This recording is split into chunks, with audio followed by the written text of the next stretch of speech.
The Supreme Court has urged the Union government to consider Romeo-Juliet clause in POCSO, Protection of Children from Sexual Offences Act, to prevent harsh punishment in consensual teen relationships.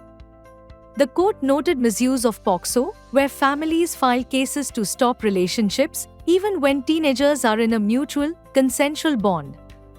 A Romeo-Juliet clause gives age gap-based protection when both are adolescents and the age difference is small.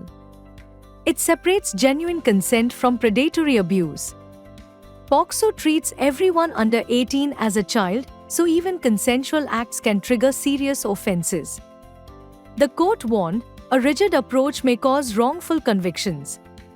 POCSO, passed in 2012, is gender-neutral, covers harassment to aggravated offenses, and mandates special courts and in-camera trials.